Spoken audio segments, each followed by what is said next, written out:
Christine Strobel for the Department of Education.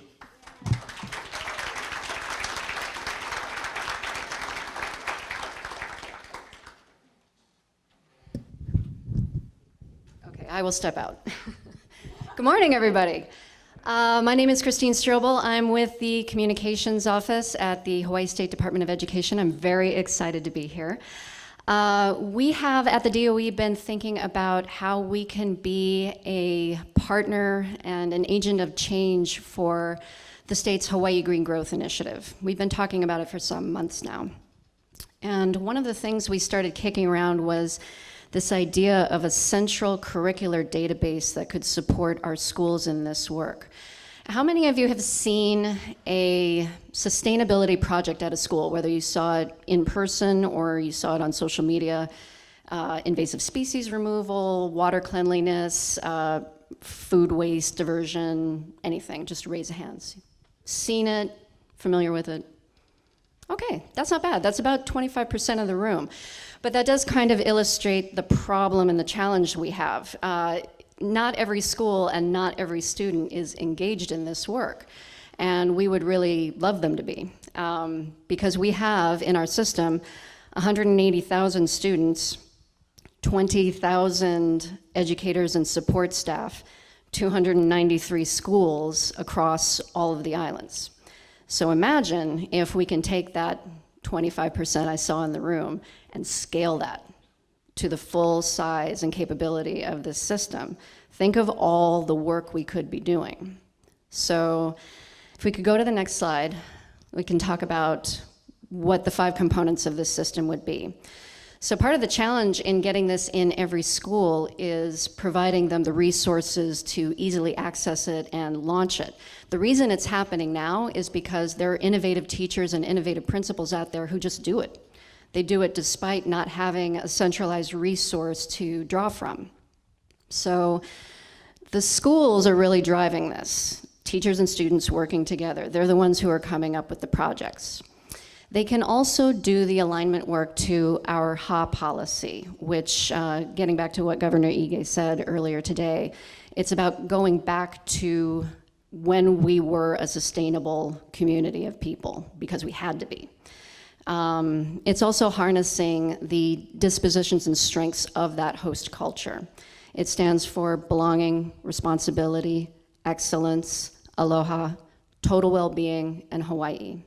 Breath, i.e. HA. So our HA policy is very important to us, and there's a lot in the project work around sustainability that ties in very well to that. So that's the work the schools can do. These next 3 are what the state needs to do. So part of the reason you don't see these projects going everywhere is because we haven't done the crosswalking piece.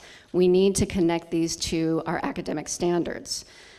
Science, language arts, math, social studies, they're all multidisciplinary kinds of projects, and there's all kinds of work that goes into these projects. So if we can do the crosswalk to standards, then we can ensure the academic rigor and the developmental relevance. This is appropriate for a student who's in grade 4 or grade 5, for example. We can also do the work to connect to career pathways, which is really something that is managed by our community college system here in Hawaii. But we have a number of career pathways that are deeply connected with all of these projects, not the least of which is natural resources pathways. But there's a host of different careers that folks can go into relating to these sustainability projects. And then partnerships. We need to be able to figure out a way to open this up to the community so that businesses, nonprofits, volunteers, everybody who can help bring capital to this sweat equity can help scale these projects up. So those are the 5 components of what would be a curricular database. Next slide. So this is just it in a nutshell. The schools are leading as innovation labs for project-based learning on sustainability and community resilience.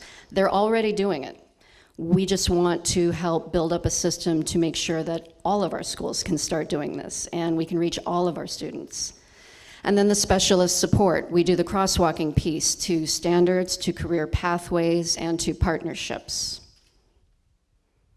Next slide. So again, just focusing on the two discrete areas of what this database would look like. Project and INA-based community projects, Nahopena A'o policy. So the schools are going to do this component. And then next slide is the specialists are going to do the academic relevance piece and the partnership work. Next slide.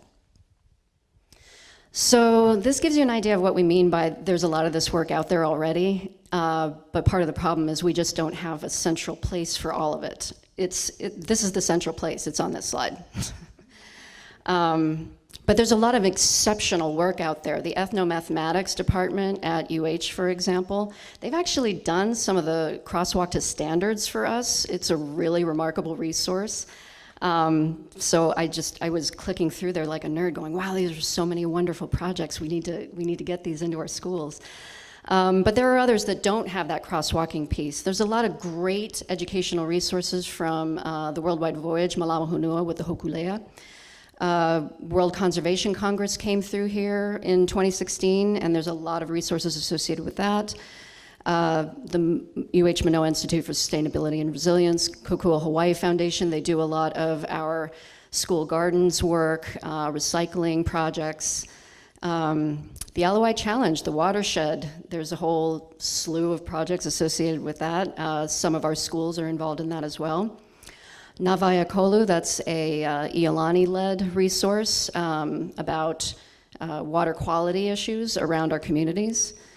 We have our own academic site, Haido Learning Design, to help some of our schools scale up projects. But I think you get the idea. It's everywhere, and it's not central, and you don't necessarily know where to go to get this stuff. You can start Googling your way through it, but it would be great if we could just have it in one place and have all of the crosswalking pieces there. Next slide. So the nerds in the communications office at the DOE and I got together and we started thinking through some of the functionality pieces. And this is just some of the stuff we brainstormed. Like, I'm sure you would come up with many, many more, given the opportunity to think about it. So some of the things we think we need to have for a system like this, we'd need login process for certified educators to do the crosswalking pieces. Same thing for the career pathways folk at the UH Community College system. Registration for schools to log in their Makahana Ike projects, those learn by doing projects out in the community that are sustainability oriented. A messaging board for educators and community to post questions, interact with each other. Student involvement, the registration for students' official school clubs or community clubs. Anything that's in alignment with the Aloha Plus Challenge. Donation exchange, schools who need materials for a project that businesses or other volunteers could fulfill. We also thought about, like, how can we get students excited about this stuff? So we thought maybe like a Tinder for sustainability projects. Like, once you built up the database, you could start swiping through different projects. You could swipe right when you find something you really, really like, and then do a deeper dive and learn more and take that to your teacher and say, hey, why don't we do this one? So these are some of the things we are thinking about for an Aloha Plus curricular database.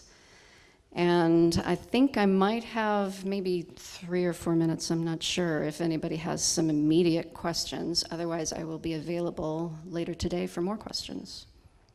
Any questions? So I'm assuming that there's some data thing involved. Yeah, but that would be the function of our curricular specialists. So we have folks at the DOE who could do work around the items that would be submitted for the database. Any other questions? No? Okay, I think that's all. Thank you very much for listening.